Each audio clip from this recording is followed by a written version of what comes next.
వల్ల ఈ రోజున మెట్రో స్టేషన్ రేట్లు పెరిగింది ఖచ్చితంగా. ఎందుకంటే దాని మీద వచ్చి ఇన్కమ్ అనేది ఆగిపోయింది, అడ్వర్టైజ్మెంట్ మీద వచ్చి ఇన్కమ్ ఆగిపోయింది. కాబట్టి ఈ రోజున అది ప్రతి ప్రజల మీద, మెట్రో మీద ప్రయాణం చేసేవాడి మీద భారపడింది ఖచ్చితంగా. ఈ రోజున 75 రూపాయలు 40 రూపాయలు ఉన్నది 75 రూపాయలకి వెళ్ళిందంటే రోజు రెగ్యులర్ గా ట్రావెల్ చేసేవాడి పరిస్థితి ఏంది? హైదరాబాద్ లో మెట్రో రేట్స్ అన్ని ఇంక్రీజ్ చేయడం జరిగింది. సో ఏమనుకుంటున్నారు అన్న? దీనికి మెయిన్ రీజన్ నేను చెప్పనా? దీనికి మెయిన్ రీజన్ ఒకే ఒకడు ఉన్నాడు. ఆడు ప్రశాంతంగా పుదుగుతూ ఇక్కడ ఉన్న పేద ప్రజల్ని మడ్డుగుడుతున్నాడు. ఎవడాడు? నాన్ వెషన్ అని చెప్పి తిరుగుతున్నాడు కదా. వాడు దేనికి వచ్చాడు? నాన్ వెషన్ గాడు ప్రపంచాన్ని చూపిస్తా, దేశాలను చూపిస్తా అని చెప్పి వచ్చి ఈ రోజున ఇంట్లోకి వచ్చి రూమ్ లోకి వచ్చి లక్షలు సంపాదిస్తున్నాడు. అది కూడా ఇండియాలో కూడా కాదు, బయట దేశాల్లో సంపాదించుకుని అక్కడ ఖర్చు పెట్టుకుంటూ ఇక్కడ ఉన్న జనాల్ని ఎదవలు చేస్తున్నాడు. మొన్న జరిగింది అసలు రేటు పెరగడం మెయిన్ రీజన్ ఏంటో తెలుసా? మెట్రో మీద 1x బెట్ యాపింగ్ ప్రమోషన్ జరిగేది. సో ఈడు బెట్టింగ్ ప్రమోషన్ వల్ల జరుగుతుంది, అలా జరుగుతుంది, ఇలా జరుగుతుంది అని చెప్పి ఖాళీగా కూర్చుని తిని ఉండలేక ఈడు పెట్టిన పెంట వల్ల ఈ రోజున మెట్రో స్టేషన్ రేట్లు పెరిగినాయి, మెట్రో ట్రైన్ రేట్లు పెరిగినాయి. ఎందుకంటే బెట్టింగ్ యాప్ ప్రమోట్ చేయడం వల్ల కొన్ని లక్షలు మెట్రోకి వచ్చింది డబ్బులు. సో అదంతా ఇప్పుడు జనాల మీద భారం పడింది. నేను ఇంకోటి ఏమంటున్నా అంటే, ఇప్పుడు ప్రమోషన్ చేస్తున్నాడు అంటే సరే అన్న నేను చెప్తా, అరే బాబు నీ పిల్లల్ని దుబాయ్ పంపించి 50 లక్షలు ఇస్తానంట, నువ్వు పంపుతావా? ఆడే చెప్పండి, నాన్ వెజ్ కూడా చెప్పాడు అనుకో, అరే నేను 1 కోటి రూపాయలు ఇస్తాను నీకు, నీ పిల్లని పంపి అని చెప్పి ప్రమోట్ చేశాడు అనుకో, పంపుతాడా? ఎవడు పంపుతాడు? బుద్ధి జ్ఞానం లేనివాడు పంపుతాడు, ఎవడో పంపడన్నా. కానీ ఇక్కడ బెట్టింగ్ యాప్ లో ప్రమోట్ చేసేస్తుంటారంట, ఆడేస్తున్నారంట. ఆడేసి లక్షలు సంపాదించుకొని డబ్బులు తెగలెట్టుకుని చచ్చిపోతున్నారు, సూసైడ్ చేసుకుంటున్నారు. నీకు తెలుసా అంటాడు. అరే బెట్టింగ్ యాప్ అంటే ఏదో కూర్చుని ఆడేయడం కాదు, దాంట్లో ఫస్ట్ ఇన్వెస్ట్మెంట్ అంటే డిపాజిట్ చేయాలి. 500 డిపాజిట్, 1000 రూపాయలు డిపాజిట్. డబ్బున్నవాడు డిపాజిట్ చేసుకుంటున్నాడు, డబ్బున్నవాడు ఆడుతున్నాడు. డబ్బు లేనివాడు అరే ఒక 500 పోగానే అమ్మ 500 పోయినాయి, అరే 1000 రూపాయలు పోయినాయి, అరే 1000 రూపాయలు పోయినాయి అని సైలెంట్ గా ఊరుకుంటున్నాడు.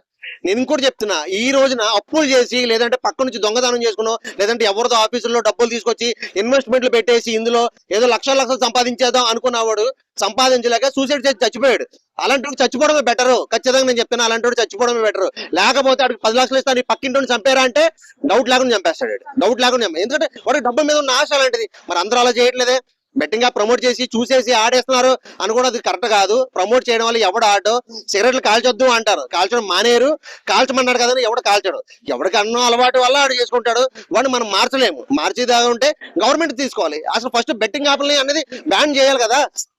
ఇంటర్నెట్ లో అవి రాకపోతే ఎవడు ఆడతాడు? గవర్నమెంట్ ఎందుకు వదిలేసింది అట్లని? వాటిని ఆపలేదా? గవర్నమెంట్ ఆపగలను కానీ ఆపట్లేదు, ఎందుకంటే దానికి వచ్చి దానికి వస్తుంది. సో నేను చెప్పేది ఏంటంటే, ఒకడు ప్రమోట్ చేయడం వల్ల ఒకడు ఏదో పని చేస్తాడు అనుకోవడం, పుష్ప సినిమాలో పుష్ప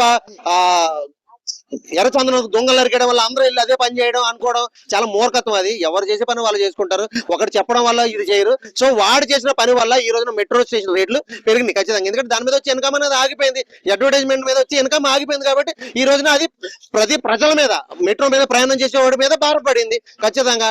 ఈ రోజున 75 రూపాయలు 40 రూపాయలు ఉన్నది 75 రూపాయలకి వెళ్ళిందంటే రోజు రెగ్యులర్ గా ట్రావెల్ చేసేవాడి పరిస్థితి ఏంది? సో ఇది ఖచ్చితంగా ఇది వాడి వల్ల జరిగింది. సో ఇదే కాదు, ఇలాంటి అన్యాయాలు చాలా జరుగుతున్నాయి వాడి వల్ల. సో జనాలకు తెలియట్లేదు, ఏంటంటే వాడేదో గొప్పవాడు అనుకుంటాడు కానీ వాడు బెట్టింగ్ ప్రమోట్ చేయట్లేదు. కానీ వాడికి రావాల్సిన డబ్బులు లక్షల్లో సంపాదించుకుంటాడు ఇంట్లో కూర్చుని ఖాళీగా. వాడి దేశాన్ని ప్రపంచాన్ని మనం చూపిస్తానని చెప్పి ఈ రోజున ఒక రూమ్ లో కూర్చుని సొల్లు మాటలు చెప్పుకుంటూ లక్షలు సంపాదిస్తున్నాడు. అది కరెక్ట్ కాదు. అంటే నెక్స్ట్ ఇంకోటి ఏంటంటే, ప్రతి ఒక్కడు కూడా పనికి మళ్ళీ దొంగ నా కొడుకే అంటాడు, దొంగ నా కొడుకే అంటున్నాడు. వాడు అంటార్టికి వెళ్ళడానికి 8 లక్షలు డబ్బులు కావాలంటే ఇదే దొంగ నా కొడుకులు అన్న మనమే 10 రూపాయలు 100 రూపాయలు 1000 రూపాయలు వేసి వాడిని అంటార్టికా పంపించాము. ఆ విశ్వాసం లేదు అడిగి. ఆ రోజుల్లో రూపాయలు లేనప్పుడు. సో మరి అన్వేష్ గారు డీజీపీ గారి మీద, అలానే మెట్రో ఎండి గారి మీద, వాళ్ళ మీద ఇలా స్కామ్ చేసి ఇన్ని కోట్లు దొబ్బేశారని చెప్పారు కదా. అవునన్నా, ఖచ్చితంగా అంటాడు. ఎందుకంటే వాడు మొన్న ఆయన మాట్లాడారు కదా, ఎన్కౌంటర్ స్పెషలిస్ట్, ఆయన పేరు సజ్జనార్ గారు. ఆయన మాట్లాడినప్పుడు ఆయన దగ్గర ఏమన్నాడు తెలుసా, నిజంగా చేసుకున్నవాడికి ఒకటే, ఉంచుకున్నవాడికి 100 అన్నట్టుగా, వండుకున్నవాడు ఒకటే, అడుక్కునేవాడికి 60 కూరలు. అంటే నువ్వు సమాజానికి ఏం మెసేజ్ ఇస్తున్నావు? ఇప్పుడు నేనేం చేయాలంటే, నేను పెళ్లి చేసుకోవడం మానేసి నేను కూడా దేశాల పట్టుకు తిరిగి రోజుకో దాన్ని పోవాలా? అడిచింది మరి ఇది కూడా ఒక రకమైన ప్రమోషనే కదా, ఇది కూడా ఒక రకమైన ప్రమోషనే. సో వీడు చెప్పినట్టుగా మనం చేయాలా, లేదా రేపు మనం కూడా దేశాల పట్టుకు తిరగాల?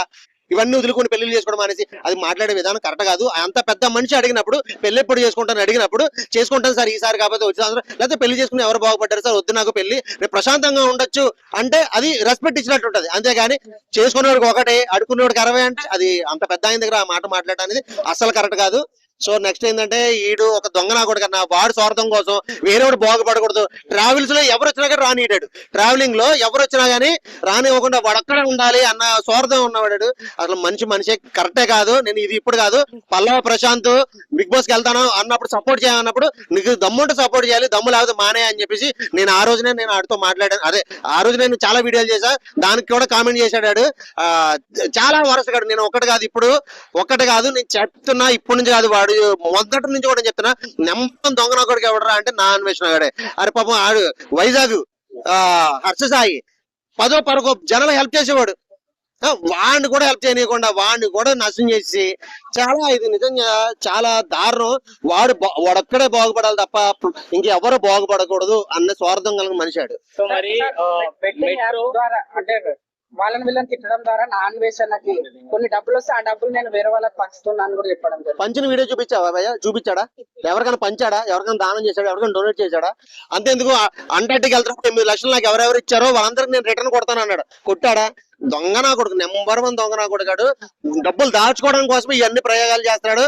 వేరేవాడు ఎదగకూడదు, యూట్యూబ్ లో వేరేవాడు ఎదగకూడదు, వీడే ఉండాలి, వీడే నెంబర్ 1 లో ఉండాలి, వీడే టాప్ ఉండాలి అనేది స్వార్థం వాడిది.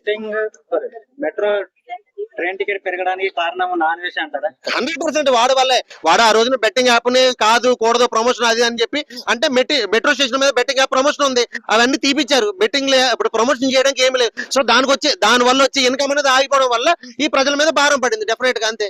ఇప్పుడు